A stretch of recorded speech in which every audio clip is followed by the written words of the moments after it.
Okay. We've got two kinds of guilt.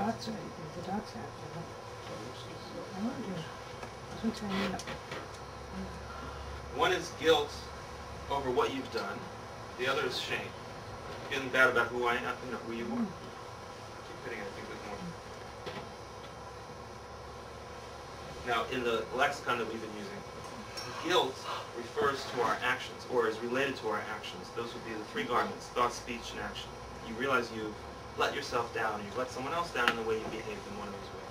Shame is feeling badly about the insides, how I feel. Sometimes we may feel a desire for something that's not too kosher, and we ask ourselves, oh my God, how could I even think that? How could I even want that? Only someone despicable would want such a thing like that. And a person might attack themselves for who they are. Next. Let's analyze the first one. Guilt, feeling badly about what you've done. Now, who thinks that this could be a positive thing, and who thinks this is a negative thing? Who wants to say positive, or both? It's a good thing? Okay, so positive, raise your hands. Negative, raise your hands. To the extreme? Okay. Let's hit that slide again. Okay. It's a tactic of the evil inclinations. Okay? At least one kind of guilt is, and we'll talk about this in a second. But the first kind of guilt is when a person says, oh, I feel so guilty, I can't move on. I feel so depressed over what happened, what I did. I can't get out of bed. This is the bad type of guilt. Okay? And that deserves the word guilt. Let's see the next slide. And guilt is a tactic. Why is it a tactic? Because the evil inclination, wants to get you, even through a back door sometimes. He knows that if he says, go ahead, eat the cheeseburger, you're not going to do it. Go ahead, say some Lashon Hara. I never do it. But as soon as he gets you down, then you're running to the freezer for the ice cream. Or you're going to do whatever it takes to get yourself out of that emotional state of pain. So it's another way that he tries to win the battle. Next. And the indulgence eventually leads to degradation. In other words, you can't do anything but just indulge yourself, and indulge yourself, you feel even worse. It's that, what am I doing? By the end of the day, you couldn't get yourself off the couch, and you're just eating ice cream all day. At the end of the day, you feel even worse about yourself. Look at me. Not only am I a sinner, I'm a shlemazel, a shmender. Right? So this is the spiral that the Yetzer Hara wants you to experience. The evil inclination here is referring to the animal soul. Okay? Because the animal soul, as we mentioned earlier in classes, although it's not intrinsically evil, it does have evil tendencies. And this is one of the ways it goes about its craft. It's actually called the clever one. So King Zalman called it the clever one. Because it knows exactly how to push your buttons. It knows exactly what's going to... Sometimes it'll even don the hat and beard. And that's... We're going to talk about that in a minute. Let's keep going.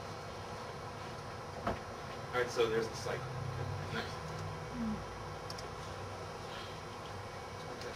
So, guilt over sin. So that's what we're talking about here. Okay? Where it's legitimate guilt. Right? I did something wrong.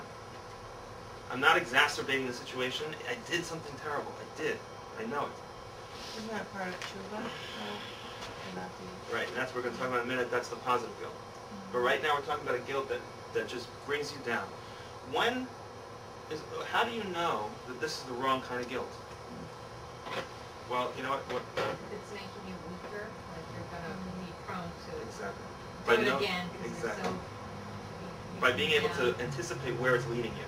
Okay? And, for example, in the middle of prayers, right, you're supposed to be focused on what you're reading. Prayers have to be done with joy. When you're doing a mitzvah, you're supposed to do it with happiness. When you're learning Torah, it's supposed to be with concentration. And you've got this nagging voice in your head saying, but you don't deserve to pray. Who are you to pray? And all the other things that, that, then it's the Yetzer Hara. Because this is not the time. If it was coming from your godly soul wouldn't be bugging you right now. Your godly soul's busy praying. Not only that, but if it comes to you during the work time, let's say you're doing a mundane activity, and you start feeling this guilty thoughts over sin. You have to ask yourself the question, well, where did these thoughts come from? They just popped into my head. If it was coming from the godly soul, it would take contemplation, some meditation, it would be within the context of, I want to have a relationship with God. Look how I screwed up, right? But that's not what happened. I'm trying to work, and all of a sudden I'm feeling guilt. It's just impulsive. This impulsive feeling. That impulsive feeling was definitely coming from the animal soul. What is a proper guilt? It would be the opposite of what you said. It's the guilt that motivates you to do something. Re-energizes. That energizes you. Okay, that's it. It's not a comfortable experience, but it moves you.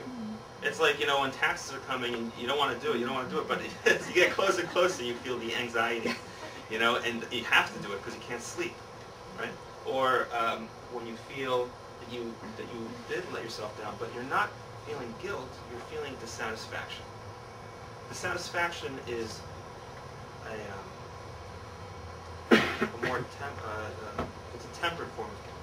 It's when you feel, I'm not satisfied with what I did, and therefore I will do better. But am I going to be wallowing in this feeling? No. Okay, so that's the positive guilt. We call it. So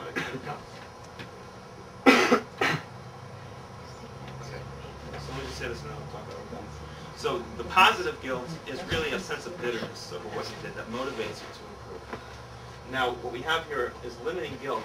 We shouldn't do it during prayers. We shouldn't do it during work. So when are we supposed to feel guilty? Like someone said here, it's a mitzvah, right? It's part of teshuvah. Feeling remorse over what you did wrong is part of the mitzvah of teshuvah. So when is an appropriate time? Meditation. Meditation time. In other words, the Alter Rebbe says, and we're going to read it inside the text in a minute, is that you should set fixed times. You should say to yourself, thank you. I acknowledge what you're telling me, and I will get to it in its proper time. And you have to actually set a time. Maybe it's once a week. Maybe it's once a day. Maybe it's in the evening before you go to bed, and you look over your day, and you think about what could have been better. And then maybe that's the appropriate time to deal with it. Some people shouldn't do it even once a month. It all depends on your temperament. It depends on where it moves you or how it moves you. But limiting guilt means to set a spiritual accounting session. And before you start thinking about the sin, the session has to begin with thinking about how much you love God. It has to begin with thinking about how much God has done for you. Think about how God cares for you, that there's a mission here. Think about all the things that that are more important than petty things we deal with in a regular way. It's about having a relationship, and then you can start to think about how you damage the relationship. And if you keep it within the confines of a certain time, within the context of a certain meditation, that is a healthy way to approach your guilt.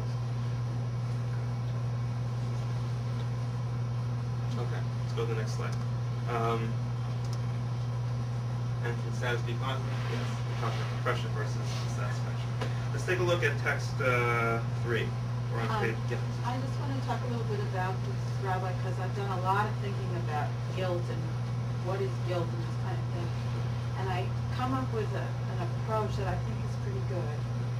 And that is, I think that to see that there's really a difference between feeling guilty and being guilty. That when I spend time with my feelings, feeling guilty, it doesn't really, it's like that negative guilt that we talked about where it doesn't really do anything, it just brings me down, I feel bad about myself, and it doesn't really accomplish anything. When I say to myself, Deborah, you, this wonderful person that you are, you have done something wrong. You are guilty of a wrongdoing. Then I'm not feeling guilty. I'm feeling good about myself, but I'm like dissatisfied with my behavior. I'm saying, I'm taking an inventory, and I'm saying, I made a mistake. And what can I do to make up for it? What can I learn from this so I don't repeat it? But I don't internalize it and make it my feeling. So to me, the key is to differentiate between feeling guilty and being guilty. That I'm guilty of a wrongdoing, I don't have to feel guilty of it. Right. So that's how I do it. Okay.